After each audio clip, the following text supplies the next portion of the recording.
Welcome to episode 11. I'm Ray. And I'm Tiff. And this is Bangable the Podcast, where we talk brains, beauty, and balls. the ultimate guide to being truly bangable.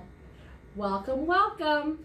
Tiff is tired today. Yes, she is. She's even talking in third person. She's so tired. There we are. Yes, went to West Palm this morning and back. Yeah, she got to, what were you teaching today? I taught a cutting class and a styling class. I can't remember what I did today. Yeah, I taught a cutting class and a styling class. Well, I slept today, which felt great. So I feel a little bit better. But we had a really fun experience this past weekend. We got to attend Podfest, complimentary tickets from Buzzsprout. Thank you, Buzzsprout. Yes. So we got to meet a lot of really cool people. We basically took crash courses on a bunch of really cool new programs and got to meet a bunch of really nice podcasters that we're going to be having a few of them on in the near future. Yes, there are a bunch that I just really liked and I'm excited to talk to. We're now following on social media. It was all really good. Yeah, specifically, I remember we went to a live comedy show. Keith and the Girl, which I totally recommend to anybody. Thanks, babe. Sorry, I did sleep, but I still need my hot bean water. Okay. We did get to see a really cool live comedy podcast called Keith and the Girl. They're great. Go ahead. I definitely recommend following them and checking them out. They're really cool. I couldn't shut up their whole thing. I just kept talking to them from the back of the room. Tiffany kept trying to take over the show, and I was like, Tiffany, this is not your show. You can't have any more input. But I liked them so much, I just wanted to talk to them the whole time. They were fun. But I feel like our beauties and ballers need to be educated on a very important topic of tipping. Yeah. Oh, is that me? I was looking at Chris. You good? You good? Do you want this espresso? Nope, because I got to sleep tonight. Because I got to work in the morning, and I'm too old. Hot. Yes, he just made it. I do that every time. All right. I'm just gonna keep giggling. Let's start that beginning of the tipping thing from the top. What do I say? From the top. Okay. We would like to educate our beauties and ballers on tipping today because apparently that's a very hard concept to grasp for most people. Ray had a really rough weekend with tips. Yes. Specifically last night, I had a really bad night at work, and I just want people to know that if you go out, there's a certain guideline that you should act by. You should follow. What's the word I'm looking for? But that apparently, as simple as it is, people just don't get it.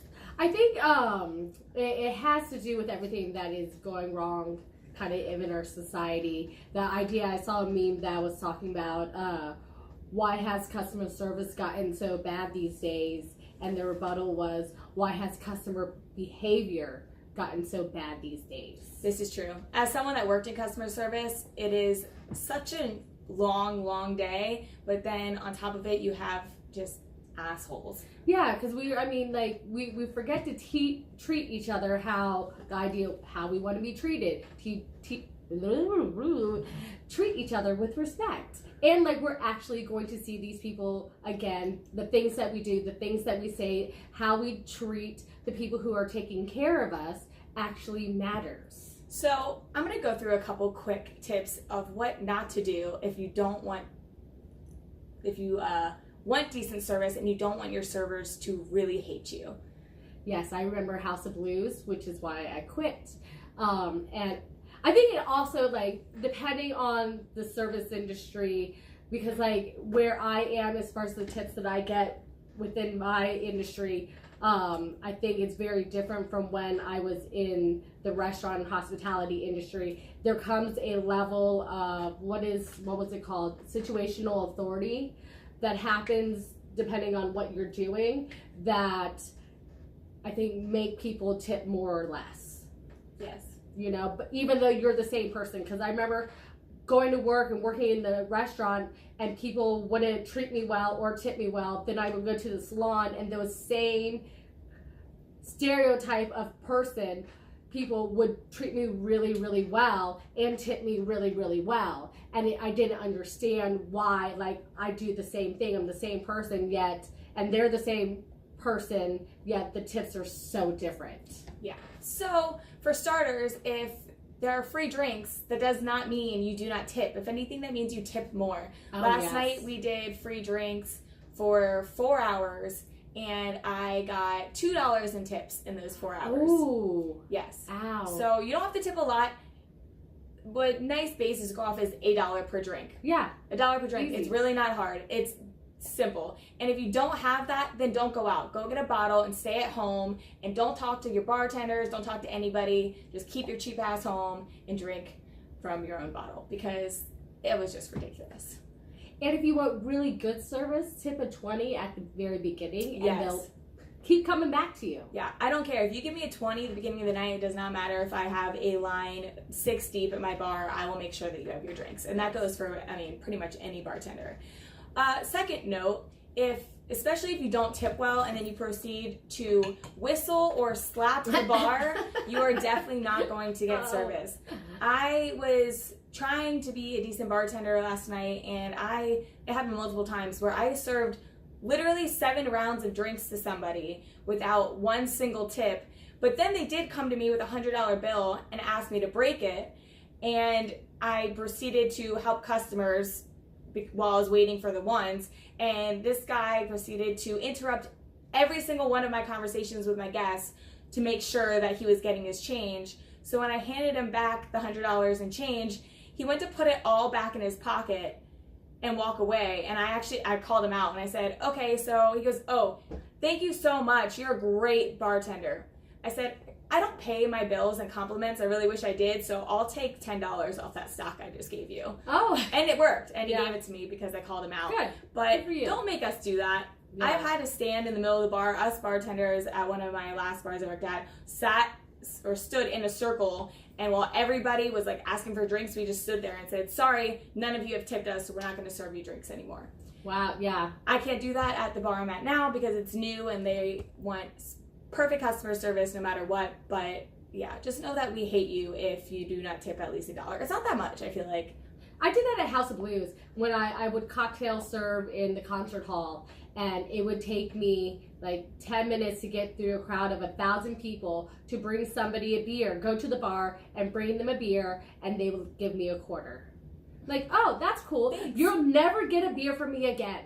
Like, you can march your happy ass through the 1,000 people to go wait for the bartender to come find you to give you a beer, and then you can tip him a quarter. Not that I'm saying tip the bartender a quarter, but I'm not coming to serve you again. It's happened. You know, like, why would you ever come back to them? Yeah, so just don't be a dick. I feel like that's just That is today's topic. Don't be a dick. yeah. That's great. Because, just think about it. If in any other circumstance, take it out of the bartending restaurant industry. Imagine going into any other place of work, asking for a service, like, I don't know, what's any other service that someone provides for you. I think, I really feel that people feel like they can do that with bartenders more than anybody else, is because there's a big distance between you and a whole lot of other people that are just asking for your attention, so it goes so quickly that they're screwing you over, but you have to go on to the next person, so you can't just like stand there and stare at them. Yeah, I don't know, but like I'm just saying, if I go into someone else's place of work, any other that's not the restaurant industry, and I ask for a service and then I don't pay you, you're like, oh, that person's an asshole. And then I have the audacity to come back and ask for that same service again, except you want amazing service or any service at all, and you come back 3-4 more times. Like, anyone else would be like, this isn't happening. You can't do that. So just tip your servers and bartenders. Yes. Yeah. Who do you think gets tips that shouldn't get tips? Multiple people I've worked with before. Well, I don't meant like personal people. Not like Johnny over there freaking sucks. Yeah. Like, don't ever tip Screw him. Johnny. No. But like with like Chipotle, like when you go and they're ringing you out, like, do you tip them? Or the Publix cashier, do you tip her? Like, where do you draw the line? I think where the line is drawn is because people in the restaurant and the service industry are paid below minimum wage because we do get tips and we're expected to make extra money in tips. So my paychecks from my older job, basically once taxes came out, $2. Yeah. So that's my paycheck. So, but whereas other people that aren't in those necessarily tipped positions are making at least minimum wage, which I still think is low, but still. Should we change it to like Europeans and other countries too, where it's or even some cities and states here where service staffs now actually just get paid by the restaurants? No, actually, I think it's I know definitely in Seattle. I don't know if it's a city thing, but in the state of Washington. But their bartenders and servers get paid $15 to $17 an hour. And that's why if you ever go into a bar in that area, your service sucks. Like, they don't care. They're making $17 an hour. Why do they need to, like, bust their ass in order to make those extra tips? So, in my head, I would still be working just as hard to make double the money, but that seems to be the case. So, I don't know if that would... Of course, I would like to make $17 an hour. I'll take it. But you do have those people that just don't care, that are lazy, that'll just take that, and then the service is going to be crap. But then isn't it at that point the restaurant owners or the establishment owners' responsibility to make sure that their service is on top of their game? Yeah, you would think. You know, it's like, well, it's just kind of like customer service and like associates in like clothing industries, even though like, well, we all know service in those kind of industries also. But, you know, it's like you want your job, do it well. Yeah. Kind of thing. I don't know. It's hard though, because it's like, because I get, like, I've served so long and it just infuriates you. Like when I remember this one time I had this table. I worked at a restaurant here in Orlando and they were so rude to me. They were just like, they ran my ass off. They were so rude and then left me $1 tip on like a $200 check. But then when they left, dropped $80 out of their pocket under the table, and I saw it happen, and they walked out. Karma. Yeah, and I just walked over and I picked it up, and then I waved to them as they left. Bye. Have a nice day. Yeah. See you next Tuesday. Yeah, exactly. Yeah, my favorite is, and I've had this happen so many times, is where guys and girls will leave their number on the receipt slip for me to call them or message them, but leave 0 tip. So I did message them with a tip on how to act like an adult because, don't leave. I'm not that if they did leave a good tip, I would message them or call them anyways, but still, don't leave your number and expect anything except for I had all my bartender friends blow that phone up. Oh, really? Yeah, every time we do it. Have you ever done anything else bad to a customer? No, just because I'm a firm believer in karma and I will just talk trash about them on my podcast. Oh yeah, that's true. I've done some bad things to customers in the restaurant. I'm not going to tell. No, I think the worst thing I ever did was like to somebody who truly deserved it. But then I think he like threw his plate to me to pack it up for him.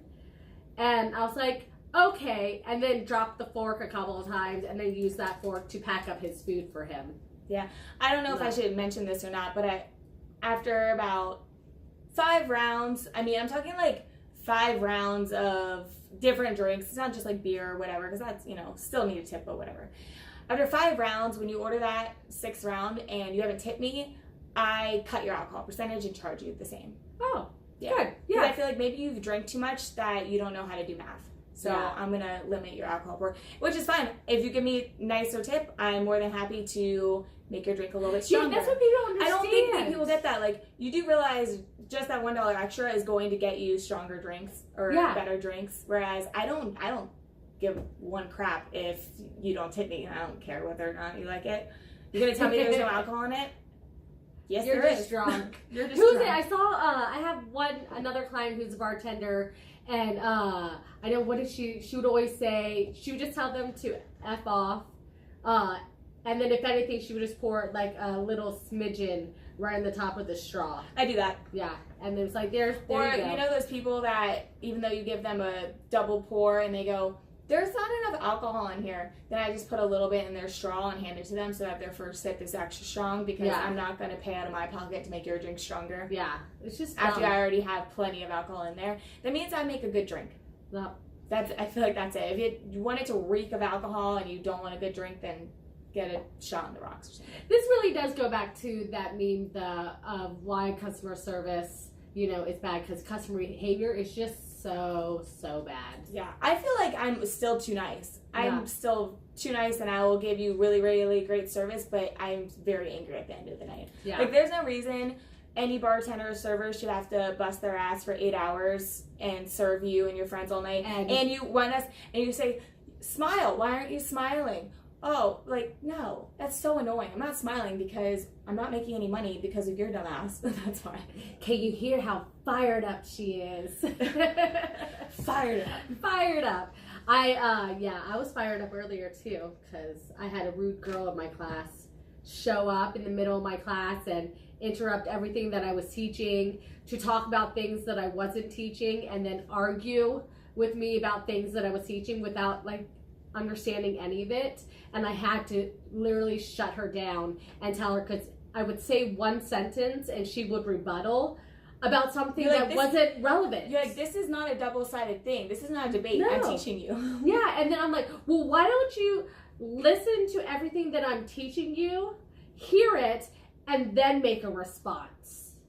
And then she just looked at me, and then she sat there, and I continued to teach, and then she got up, went to the bathroom, and left. When I left, the store owners was like, she gets kicked out of every class. She's like, I'm so sorry. She needs a picture on the front. Well, they said they didn't know she was coming because they signed up online, but as soon as they saw her walk in, they're she's like, oh, surprise! No. Yeah. They're like, we were going to go and kick her out, but you handled it so well and so quickly. But you can't, it's just so rude to everybody else that is there. It's like, it's just your thing too. It's like, when other customers are rude to the bartenders and the servers, then that brings service down for everybody else because that just puts you in such a bad mood. And It's like that one person in class that just keeps asking really stupid questions. And you're just like, can you just shut up? Can you just shut up, please? You're wasting all of our times. Exactly. But what are you teaching me today? I'm teaching you about brushes. I'm sorry, I'm going to interrupt you right now and ask you. Just kidding. Keep going. Okay. Remember, I'm real slow today, so don't confuse me. I was referencing the girl in your class. Oh, see? Yeah, that's how slow I am. Already. Yeah. High five. High five. We're good. We're good. You're going to slap me in the face again. That was funny. Yay. Brushes. We're going to talk about brushes today because has anyone ever talked to you about brushes before? I don't think so. There's about 1 million different kinds. There are. I'm not going to go through every single different kind because it's just kind of silly. But I'm going to go through a lot of the basics that people would use. I'm going to start with round brushes. There are really two basic types of round brushes that you can use. You have a ceramic one, which is the one that has the metal in the center, and then the nylon bristles. Is nylon bristles, are those like the plastic ones? The plastic ones. Those kind of brushes are really great to blow out and get movement to your hair, but the ceramic on there actually heats up, so it works like a blow dry and an iron at the same time. So you're going to be able to really shape the hair really well and get a lot of volume out of it. Or you can get one that has the boar's hair. That's the one that has like a lot of hair in it that are different lengths. That's really going to spread the oils through your hair, your natural oils, to add shine to your hair and smoothness.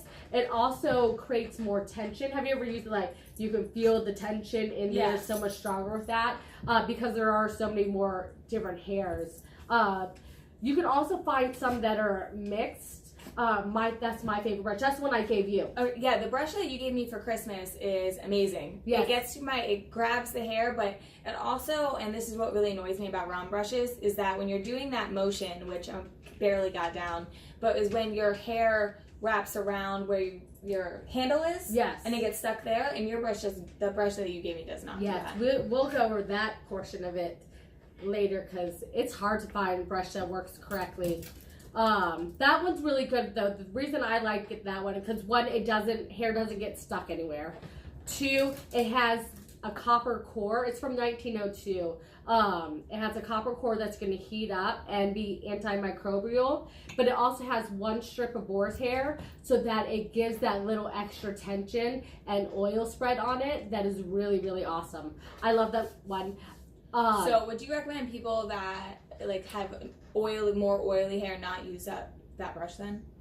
No, it's good because it's actually spreads the oil out through your hair versus it just like collecting at your roots. Okay. Does that make sense? Yeah, that makes more sense.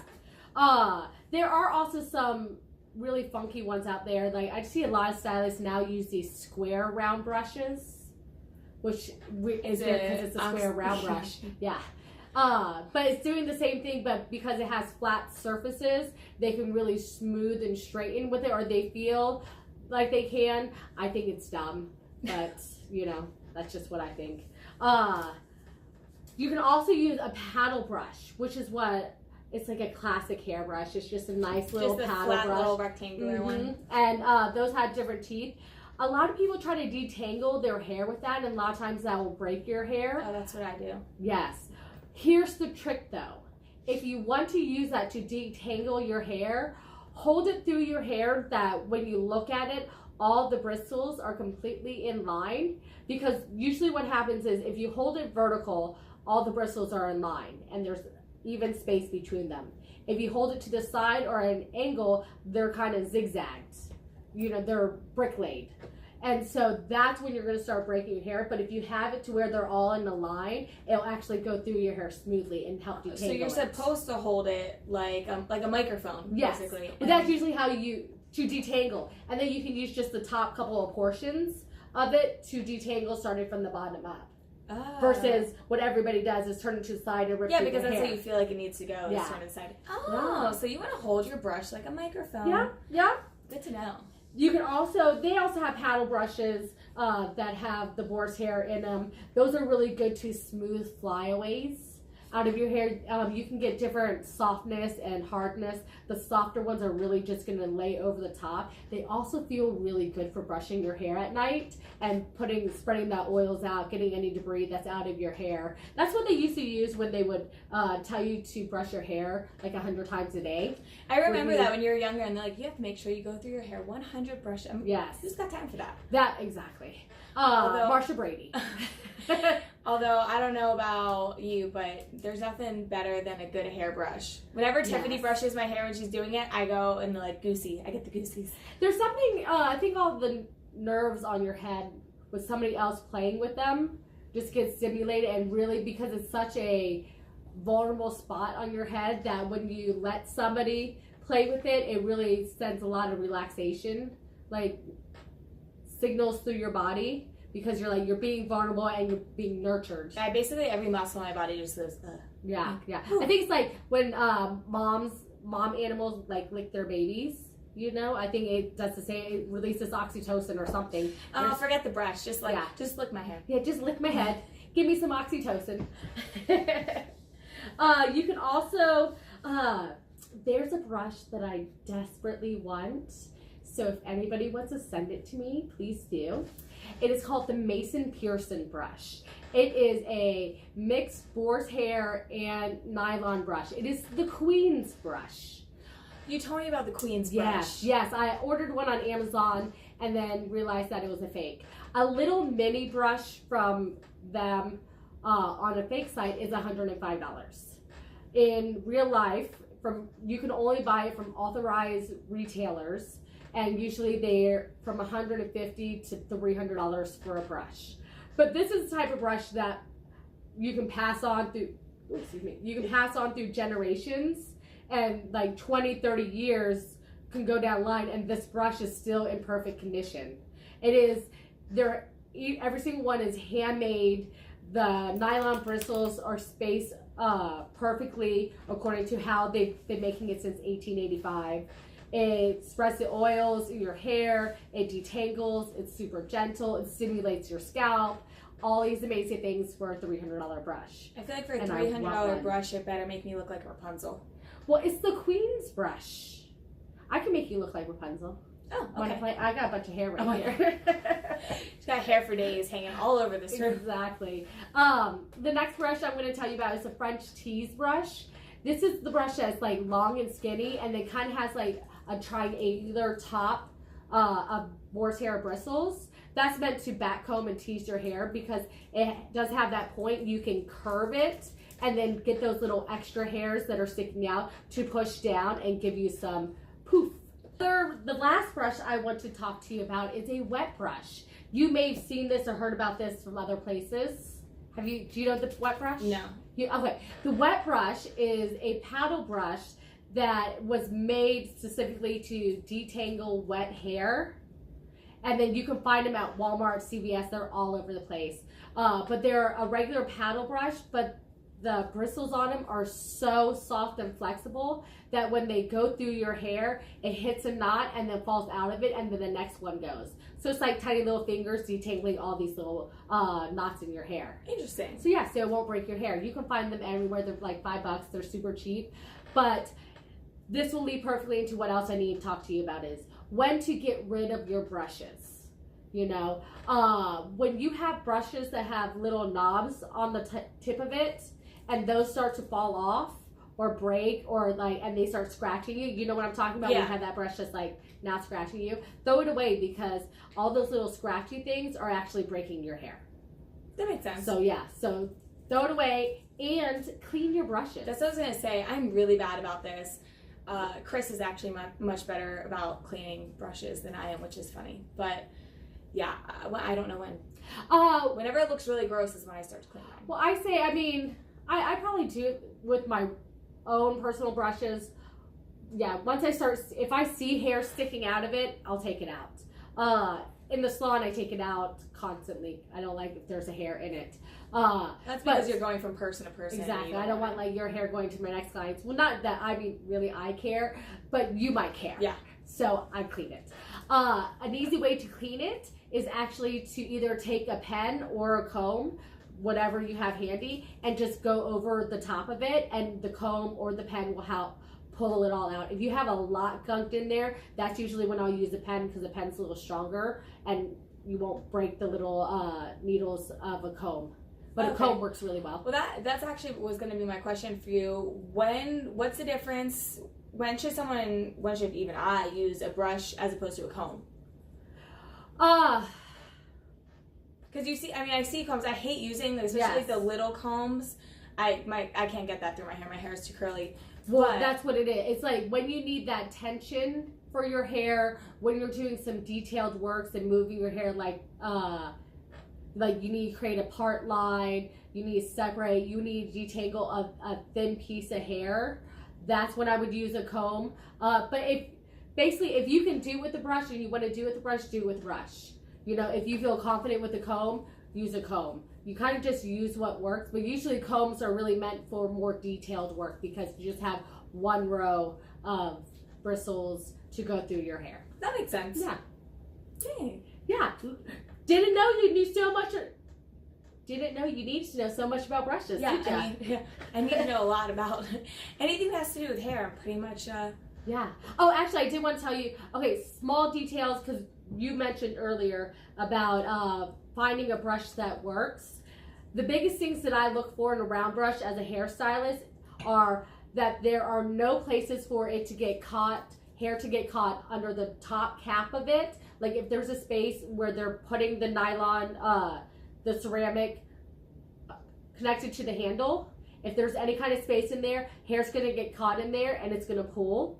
Also, they like to screw them on to the handles, and any hair will get caught in those screws also. Those are the biggest pains because you're trying to brush your hair and then all of a sudden you're just like keep pulling out hair. So those are two things to really look for when you're doing looking for a new brush.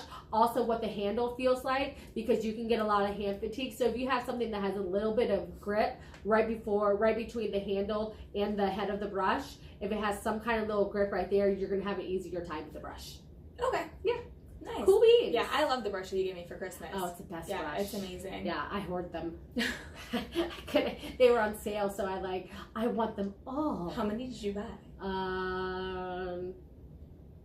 12 to 15. Yeah, so no shortage of brushes. I got a whole box of them in there. I love them. They're the best brushes. So, what you got for me? Okay, so 28 members of the women's national team filed a lawsuit against the U.S. Soccer Federation. Yes, the U.S. Soccer Federation for unequal pay because they are just making a ton less than their male counterparts to the national men's soccer team. So just for an example, the female players earned $15,000 for making the World Cup in 2013. The men earned $68,750 in 2018 for making the World Cup. That's some crap there. That's some crap. And not to make matters worse, like the women's team performs better. So in when the men lost in round 16 for the World Cup in 2015, their bonus just for getting that far was $5,375,000. Did I say that number right? No. $5 million. I'm gonna say no because I didn't understand the number. $5,375,000. Okay, and that was for losing in round 16. Whereas the women who won the entire World Cup made $1,725,000. So the women are making over 3 times less than the men for performing better. For winning. Yeah. Yeah. And they've actually been known to perform better than the men, especially like recently. Their team is bomb. Yeah, and by the way, I'll be talking about it, but the Women's World Cup is this year, and I'm super stoked. So, yeah, people should watch that. What is you said U.S. Soccer? U.S. Soccer Federation. Yeah, what is their reason for paying them less? I think it just has been, I don't know their reason, but I think it's like anything. This is just what we do. U.S. pays women less, so do we. I guess so. I don't know exactly what the reasoning is, but women have always in everything, soccer, especially. Yeah. But it's also not just unequal pay that they're receiving. It's unequal playing, training, travel conditions. They don't have the same or as good of promo for their games or equal support and development for their games. So basically, the women are just not getting equal treatment across the board as far as, anything, traveling, their equipment. It's kind of ridiculous. It is ridiculous. It's something that we really need to change as a nation and as a culture because we are always doing this to women. I think it is starting to get better, but things like this need to happen across the board. Yeah. So go you girls, sue them. But that'll lead me into my favorite soccer 101. So Tiffany, you played a little bit of soccer. Yes. Yes, I actually played soccer. Okay. Yes. So I'm going to, the rules vary just like in any other sport that I explained between professional and college. So I'm going to go off of the MLS rules because we are going to MLS season and I want everybody to understand what they're watching. Is that Major League Soccer? Yes. Okay, good. Yeah. Okay. Hey, look at there. So this is going to be lesson 1, so I'm going to explain what the lines on the field mean, and I don't have our visual aid back here, but I will do it via the computer and post it somehow. Which is 110 to 120 yards long and 70 to 80 yards wide.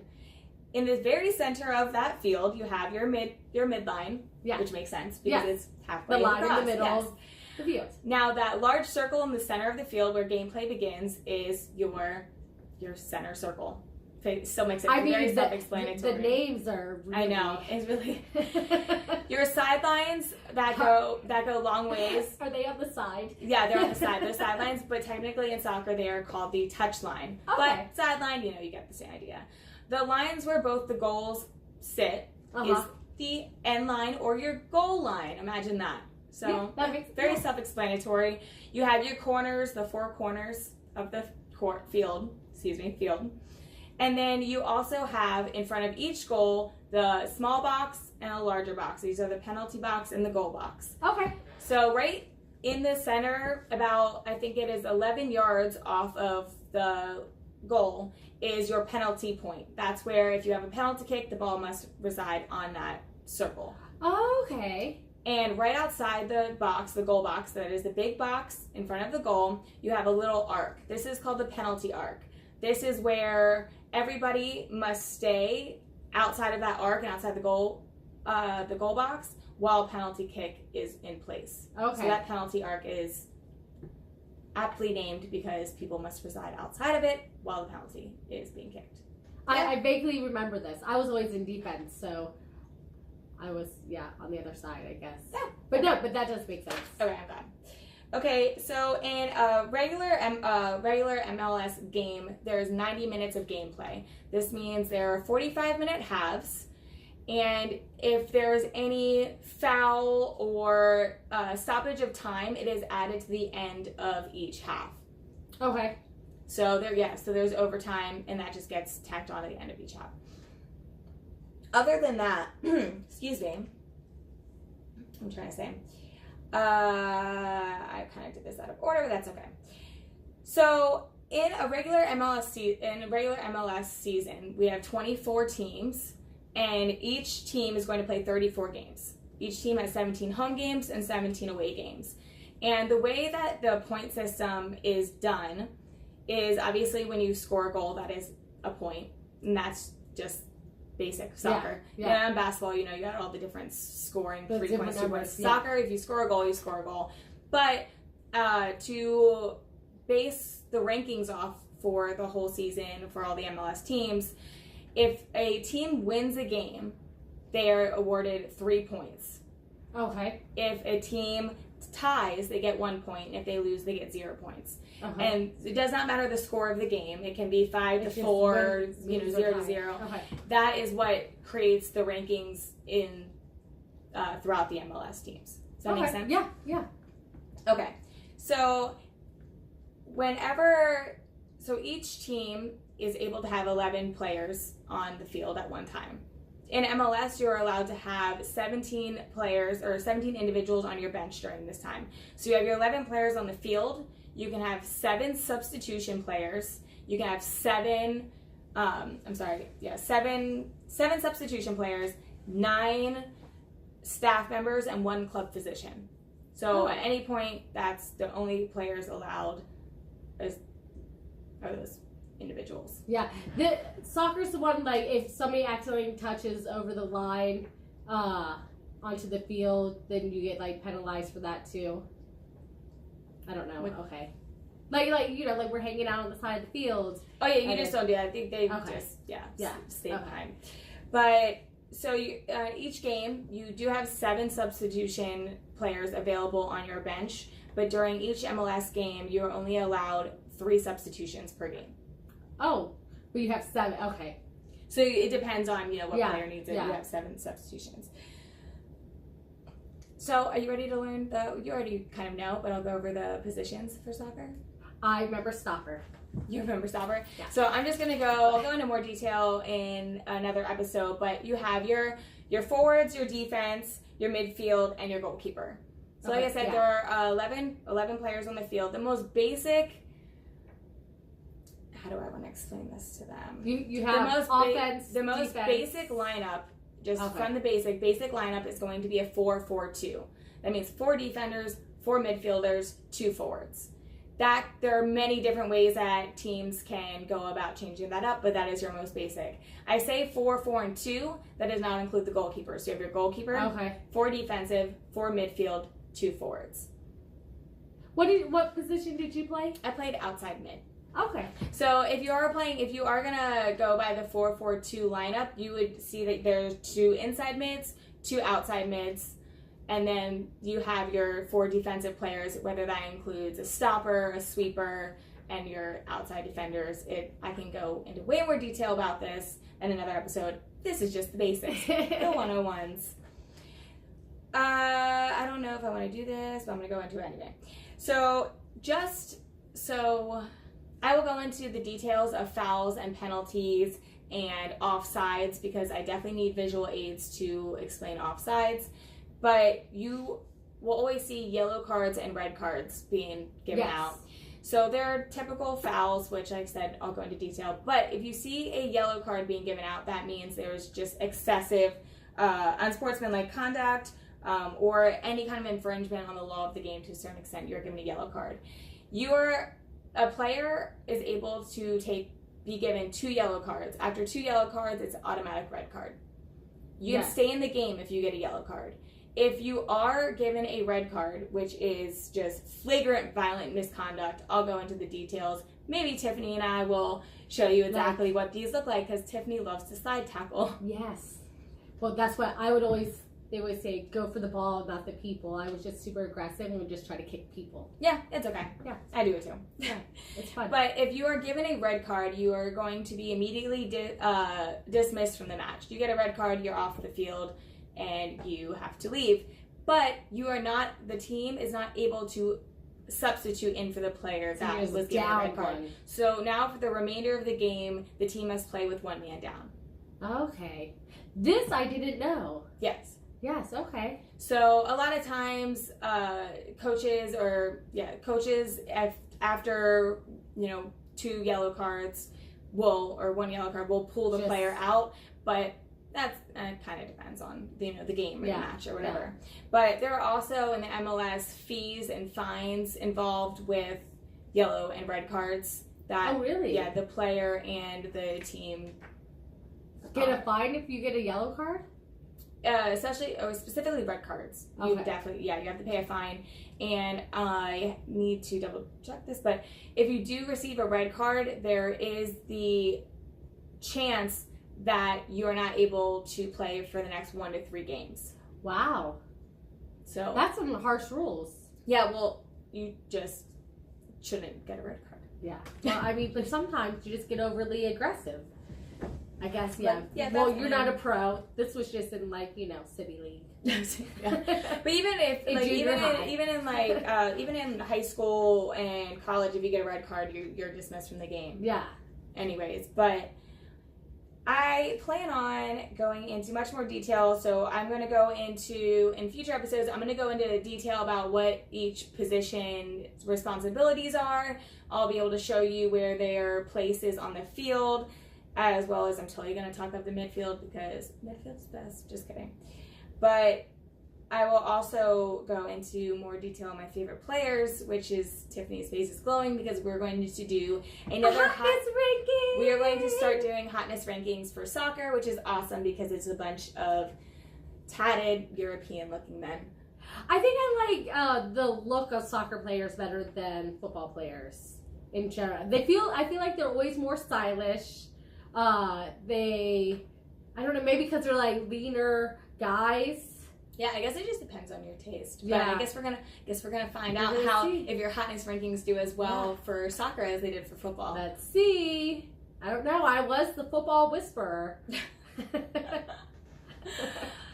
But yeah, that's the Soccer 101s for today. I can't wait to get into more detail. Like I said, I'm gonna go totally off the handle for your soccer lessons.